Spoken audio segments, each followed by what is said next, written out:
Modern Warfare 2 is out now, and there's a lot to adjust when you first jump in, or perhaps even when you're already established. And today, we're running down the best game-changing settings and how they can help your overall experience greatly. From visibility, feel, and even some performance-enhancing settings overall, this is our annual guide for the best settings that you should be using. As we go along, drop your thoughts below. How you enjoying the game? If you enjoyed the video, you'll find it at all insightful. Do me a favor and drop a like on it. And if you're new to the channel, make sure you subscribe to stay up to date with all things Modern Warfare 2. We're just getting started here. There's so much to keep you in the loop on here now that the game has launched. Yesterday, we hit 500,000 subscribers, and truly, I cannot thank you guys enough for the absolutely explosive support as of lately. You guys are absolute legends. If you'd like to join us on that journey towards 600,000 and beyond, I'd love to have you in the community. Additionally, we'll be live on Twitch most of the day again. Drops should be enabled here if you want to chill and grab some rewards. Links in the description below. And finally, my friends at Gamer Advantage have a really awesome promo going on. If you use code Espresso on any pair of blue light glasses from now until the 30th, you get a $50 gift card for their store. Best glasses on the market to invest in your vision health and free cash back. That's a win. Link below if you guys are interested. But that said, let's talk about these settings. Let's start out with your general settings, things that you can use on either PC or console.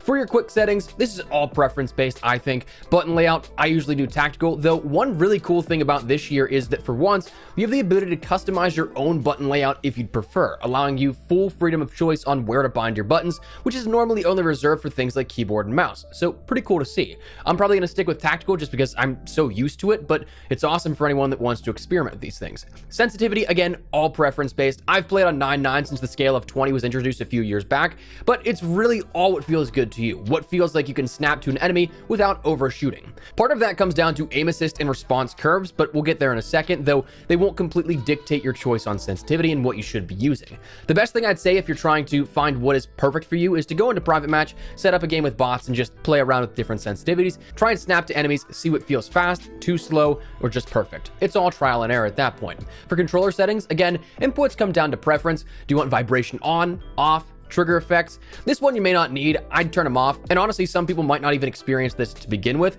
For example, I play on a SCUF controller with digital tap triggers, so it's like a mouse click instead of resistance and such. So while even on, I wouldn't notice it. For those on PlayStation 4, 5, and Xbox, you'll notice these settings a bit more. But again, while it is preference-based, I'd still suggest turning this off. It'll allow for more spammy functions like trigger finger fire rate on semi-autos and such. It's a cool feature, but it's just not something that will aid you in a competitive manner.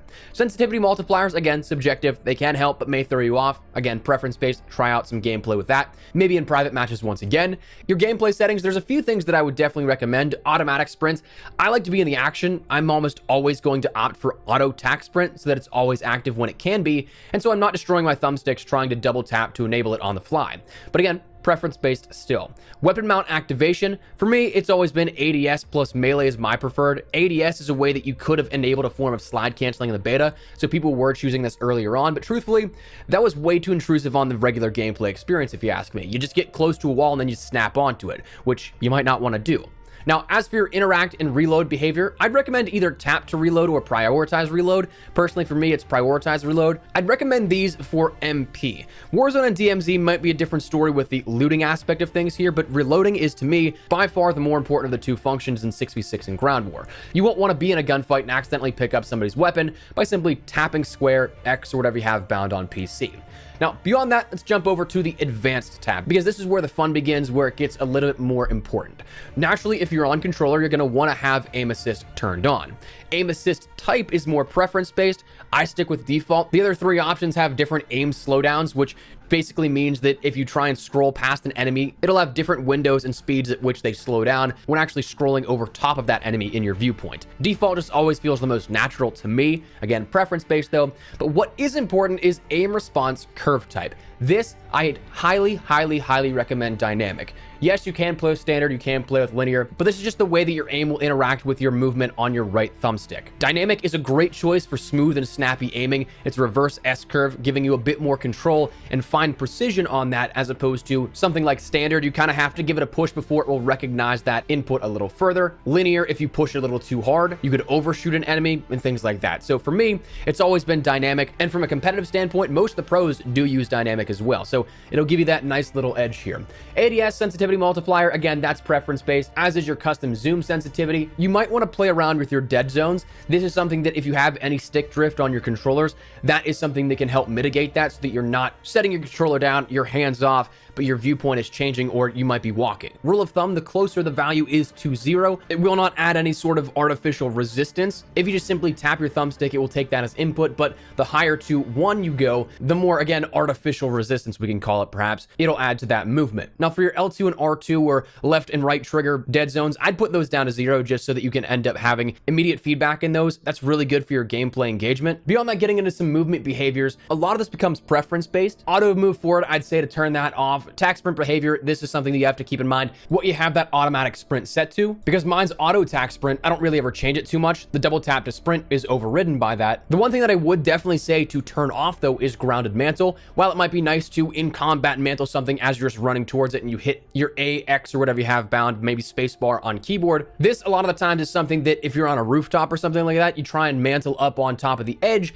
it'll mantle you over. So that's something to bear in mind, that this is just something that I think having that ability to control it yourself just a little further is definitely nice. The automatic airborne mantle, I just keep on partial. Personally, I'd turn off the parachute auto deploy. Just like in Warzone, it is something that you can control it and you can get a little bit closer to the ground if you turn it off, as opposed to whenever it deploys automatically for you. There's that little awkward period where you're just floating above the ground if you have it on, where you're entirely vulnerable. I have died so many times, even just with this launch already in that small window, so I'd recommend turning it off. Beyond that, combat behaviors, I'd say the weapon mount activation delay, put that to short, allow for the quick C4 detonation, turn that on so that you can end up blowing that up almost as soon as you end up throwing it, and the rest in the advanced tab is all preference based. Now, before we jump on over to the graphic settings, a quick mention, check out my friends over at Gamer Advantage. If you guys have been around the channel, you guys know that I've been talking about them for a year and a half now at this point, and I still swear by them. If you work at a PC, look at a screen for any kind of prolonged periods of time a day, just like your phone, or you work at a desk at an office, you may already know the effects of blue light. Personally, I've had trouble combating it for years. This whole YouTuber creator life isn't as glamorous as vloggers and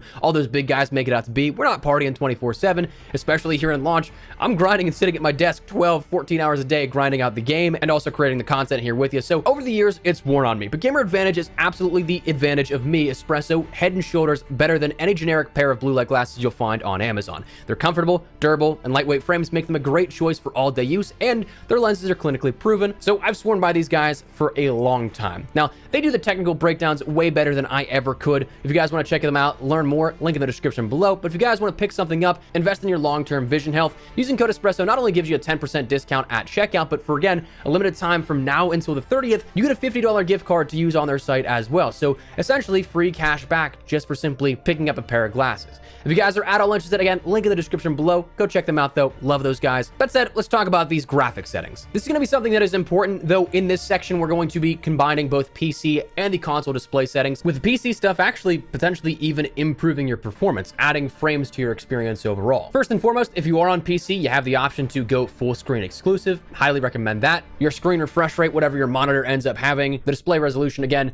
whatever your monitor allows. Aspect ratio, entirely subjective. If you want to play stretched, if you want to play narrow, if you want to play standard 16:9, it's all entirely up to you. For PC players, VSync is an option here. It can prevent some screen tearing, but it will lock to your monitor's refresh rate. So it might limit you in some capacity, it might not. That's again trial by error, subjective, and preference based. Going to the quality tab here with this, one of the biggest things on PC that I can recommend here is the upscaling and sharpening settings available on offer. For this, it's something that you might not see NVIDIA DLSS right away, but that is absolutely what I would highly recommend here at this. This is something that I think is defaulted to Fidelity FX Cast, which is also on the console versions here of this.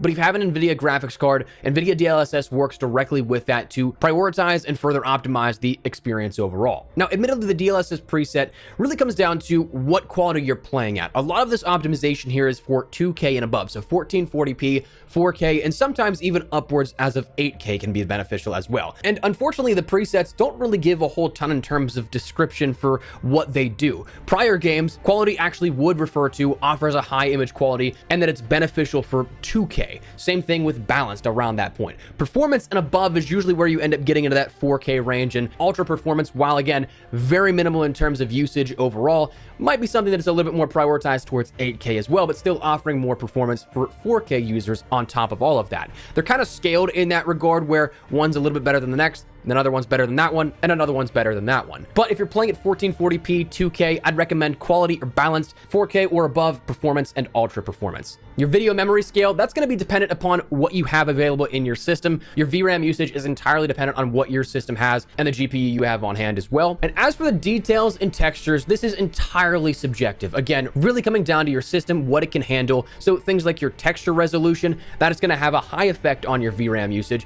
where if you drop that from say high to low, you save over 2 gigabytes in VRAM usage. So it's entirely dependent on what you want. If you want your game to look great, or if you want a competitive edge. If you're looking to gain a few frames per setting, look for things that have medium impact on your VRAM and or GPU. Naturally, the more strain you have on it, the less frames you'll end up getting. In regards to other things that NVIDIA settings can help boost is the NVIDIA Reflex Low Latency. this I'd recommend on or on plus boost here to allow for a little bit more optimization for your system latency. You may actually feel that in game, so definitely end up throwing that on, or again on plus boost depending on your card. And then we get down to things that you can see also on console, things like your depth of field, world motion blur, weapon motion blur, film grain. The depth of field I think is entirely preference based. It adds a little bit of blur to your peripherals whenever you're aimed down sight. It's entirely subjective. It doesn't necessarily do anything. It doesn't really do anything for you in a competitive fashion, but it is something that also isn't the worst thing to keep on, or if you forget to turn it off, it's not really going to hurt you too bad. World blur and weapon motion blur, turn those off. While they want to create this sort of cinematic experience with this, from a competitive standpoint, if you end up swiping across your screen, looking right or left or vice versa, you're going to end up missing enemies that could be off in the distance because of that motion blur. With it off, you can see those character models way more clearly, so I highly recommend turning those off. And film grain, while it is preference-based, while it is subjective, I definitely turn it off as well. It creates this sort of noise effect on your graphics and what it looks like. To me, it just doesn't look all that great. Again, trying to go a bit more filmic with it, a bit more of a cinematic experience rather than what you just want to see of the enemies, of the gameplay experience. Then we can move on over into the view category. This is something that for the first time on consoles in the Modern Warfare franchise, yes, Cold War, Vanguard had FOV, but for the first time in a Modern Warfare game, you now have the ability to change your FOV. This is entirely preference based. For me, the sweet spot was usually right around 106. I jumped up to 120 at some point, and then I was just like, well, I can't go back now. I'm so used to 120, but it is something that's entirely preference based, how much you see more of your peripherals rather than just that locked on console 80 FOV. So definitely check this out. Again, go into private matches, test it out, what you think is the best, what feels more natural to you, because the more that you end up going, the higher you go in that number, the more sort of fishbowl approach it has. It's got that fisheye lens almost, because you see more of the world around you. The one thing that I absolutely will recommend though is to change your ADS field of view if it is not defaulted to it already. This, make it affected. Independent is something that whenever you change your FOV, it'll still scale back when you ADS to that 80 FOV. Affected means that it will scale with that change in that FOV as well, so that if you, for whatever reason, go down to say 60 FOV, it'll make it tighter when you ADS, but if you go all the way up to 120, it doesn't necessarily zoom you back into that 80 FOV viewpoint, and it allows you to see more of your peripherals still while ADS. So highly recommend affected. It will definitely feel way more natural once you get the feel of it as well. So try that out. Make sure you have that on. Weapon field of view, I want to say it was wide. They can offer a little bit more in terms of view around you, simply because it makes your weapon look smaller, but it's a minimal difference. The third person FOV, that really comes down to if you're playing third person a ton. Personally, I don't really touch this. I don't touch third person all that much at all, but if you want the higher FOV, increase it. The only other thing that I think can really be beneficial here is that you can change your default spectator camera from either the in-game view or the helmet camera. In the beta, and even right now, it was defaulted to the helmet cam. I don't think there was the option though in the beta to turn this off, but it was a new cool perspective, but some people didn't like it. If you want to change back to just that first person view when you're spectating someone, just change that back to the game perspective. Audio settings, a lot of this is preference based. For me personally, home theater is that mix that I think works the best with my headphones, but it really depends on what you're playing the game with. If you're playing out of TV speakers, home theater might not be your best bet. That might be something like your sound bar. If you're playing with studio quality headphones, that could be an entirely different mix setting than what you have if you just have, say, your earbuds that you pop in. The EQ and the mix on those are entirely different fundamentally, so it's something that, again, is entirely preference based. Play around and experiment with those, see what kind of bass settings you can get out of it, see if you can differentiate footsteps, gunfire audio, if it's too sharp, too high, entirely preference based. Master Master volume, keep that wherever you want. Music volume, you can drop all the way down to 0. That is the least consequential thing here in regards to the audio settings. The OST is awesome, but it really doesn't help you in a gameplay. And sometimes, even in things like Warzone, that audio can actually come in at terrible times. I know that one of the big things when Warzone first launched was that the music for the end game sequence was way too loud. You couldn't hear any footsteps if they were around you, so it almost got you killed sometimes more than it helped. So music volume, unless you're jamming out, drop that down to 0 to 50 if you want to. The effects volume, that's going to be things like your footsteps and everything that helps you out in that regard. Hit marker volume, you can drop that down if you'd like. If not, totally cool. Dialogue volume, I'd keep that up just because sometimes your operators will give callouts that can be beneficial. Subtitles, preference-based. Voice chat, again, preference-based. And then your advanced audio settings, Juggernaut music, that's something you can turn on or off. The hit marker sounds you can change as well. And one cool thing that they did add this year is the setting to reduce tinnitus sound, meaning that whenever you get stunned or flashed, it is something that replaces that audio with a less harsh hissing sound. So definitely nice that that's taken into consideration, but might not be something that is necessarily for you.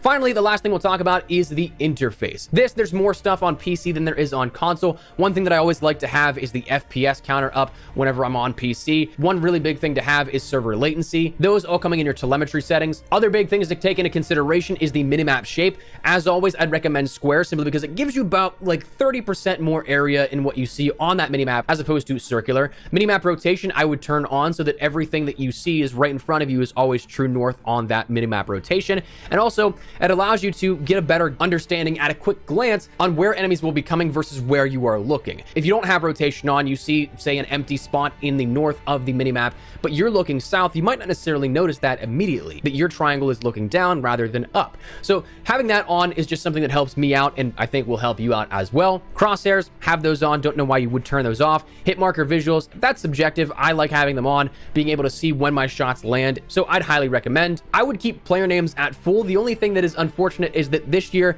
we don't have that option for the enemies. It's just a diamond above the enemies' heads, but your teammates still have those names. On one hand, it might be nice to see your teammates with their names fully above their head, but at the same time, if it gets too in the way of what you see against an enemy, like your teammate's name shows up above an enemy's head, you can turn that perhaps off down to just the icon only. It's subjective, preference-based. And that, for the most part, will conclude the settings here for Modern Warfare 2. A lot of stuff up on deck this year, a lot of things you can play around with, again, both on PC and on console. So some cool stuff to take advantage of and some stuff that I think can really help you out in general for visibility, feel, and even some performance, again, increasing that FPS on PC. So that's what we're going to call it. That's where we're going to wrap it up. Love to get your thoughts and feedback down there in the comment section down below. How you guys feeling about the game in terms of the performance and the setting? I've seen a lot of crashing, but beyond that, feels pretty smooth on PC. Happy with that, but love to get your feedback. If you enjoyed the video, do me a favor and drop a like on it. And if you're new to the channel, make sure you guys subscribe so you don't miss a single thing regarding all things Modern Warfare 2. We have so much up on deck. We're only just getting started, so if you're new, I'd love to have you in the community.